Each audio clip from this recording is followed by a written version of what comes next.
தங்கத்தினுடைய விலை இப்போ ஏறிக்கிட்டே இருக்கு இல்லையா? உலக நாடுகள் முழுமையும் தங்கத்தினுடைய விலை ஏறிக்கிட்டே இருக்கு. இந்தியாவிலும் ரொம்ப அநியாயமாக ஏறி இருக்கு. ரொம்ப அதிகமாகிடுச்சு. 50,000 ரூபாய்க்கு மேலே ஒரு பவுனுக்கு ஏறி இருக்குல்ல.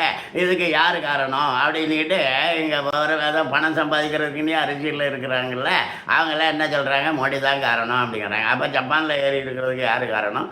ரஷ்யாவில் ஏறினதுக்கு யார் காரணம்? எல்லா இடமும் ஒரே விலை தான். இங்கிலாண்டில் ஏறினதுக்கு யார் காரணம்? எல்லா இடமும் தங்கம் ஒரே விலை தான்.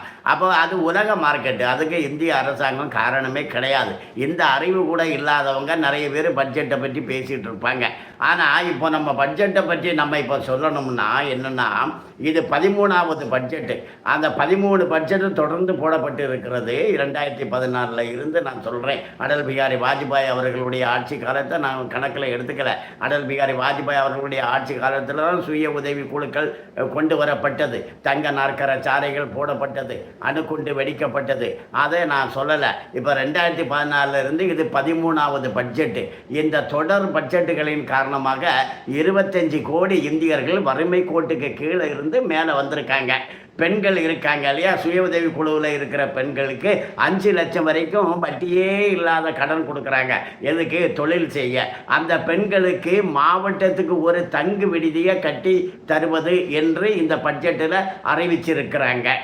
ஆழ்கடலில் இருந்து மீன் பிடிக்கிறாங்கல்ல, அவங்களுக்கு வரி கிடையாது அப்படின்னு அறிவிச்சிருக்காங்க. நாட்டில் 52 கோடி முத்ரா வங்கியினால் கடன் வாங்கினவங்க இருக்காங்க. 52 கோடி. தமிழ்நாட்டில் 5 கோடியே 80 லட்சம் பேர் இருக்காங்க முத்ரா வங்கியால் கடன் வாங்கினவங்க. அப்போ முத்ரா வங்கினா என்ன? முத்ரா வங்கினா செக்யூரிட்டி இல்லாமல் கடன் கொடுக்குறது, கேரண்டி இல்லாமல் கடன் கொடுக்குறது. அதை மத்திய அரசு தான் கொடுக்குது. அப்படி கொடுக்கக்கூடிய அந்த கடனில் நாடு முழுமையும் 52 கோடி, தமிழ்நாட்டில் 5 கோடியே 80 லட்சம் பேர் அந்த கடனை வாங்கியிருக்காங்க இல்லையா. அவங்க என்ன பண்ணுறாங்க? உற்பத்தி பண்ணுறாங்க. நாடு பூராவும் 80 லட்சம் ஸ்டாண்டப் நிறுவனங்கள் இருக்குது. 80 லட்சம். அதில் இப்போ 12,000 தமிழ்நாட்டில் இருக்குது ஸ்டார்ட் அப் நிறுவனங்கள். கோடிக்கணக்கில் முதலீடு பண்ணக்கூடிய நிறுவனங்கள். மத்திய அரசு உதவி செஞ்சு முதலீடு கொடுத்து அதை இளைஞர்கள் செய்கிறாங்க. அந்த மாதிரி நிறுவனங்கள் ஸ்டாண்ட் அப் நிறுவனங்கள். இவங்கெல்லாம் என்ன பண்ணுறாங்க? உற்பத்தி பண்ணுறாங்க. இவங்கெல்லாம் உற்பத்தி பண்ணுறதை எங்கே விற்பனை பண்ணுறாங்க? வெளிநாடுகளில் விற்பனை பண்ணுறாங்க, ஏற்றுமதி பண்ணுறாங்க. அப்போ இவங்கெல்லாம் ஏற்றுமதி பண்ண போகும்போது ஏற்றுமதிக்குன்னு ஒரு வரி இருக்கும்ல, அந்த வரியை குறைச்சிருக்காங்க, நீக்கியிருக்காங்க மத்திய அரசு இந்த பட்ஜெட்டில். அப்போது நாடு உற்பத்தி பண்ணுது, வெளியில் விற்பனை பண்ணுது, நாடு பணக்கார நாடாக மாறுது. அதுக்கு உதவக்கூடிய வகையில் இந்த பட்ஜெட் அமைஞ்சிருக்கு.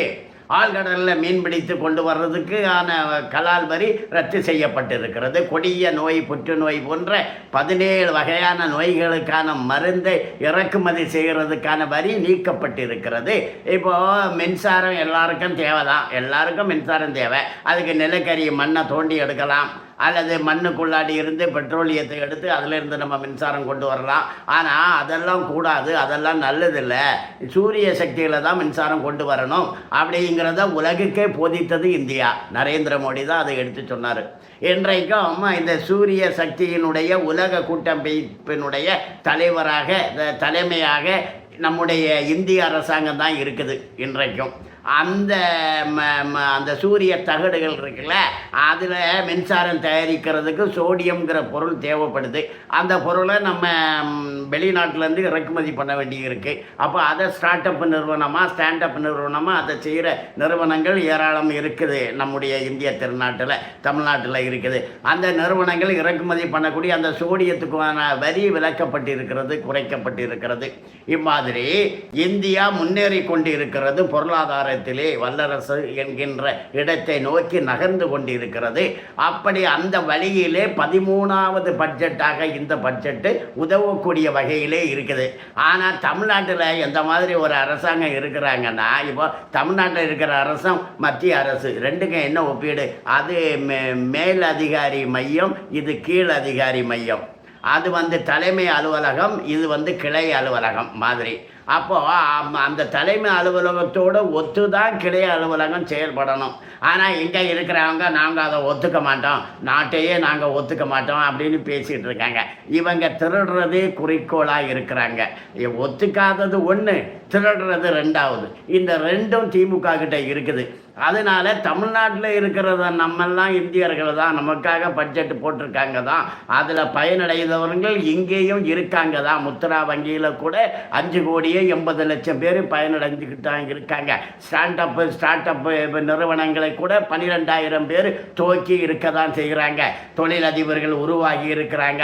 அந்த 25 கோடி வறுமை கோட்டுக்கு கீழே இருந்தவங்கள்லாம் இப்போ வசதியானவர்களாக மாறி இருக்காங்களே, அதில் ஒரு 4-5 கோடி தமிழகத்தை சார்ந்தவர்கள் இருக்கத்தான் செய்கிறாங்க.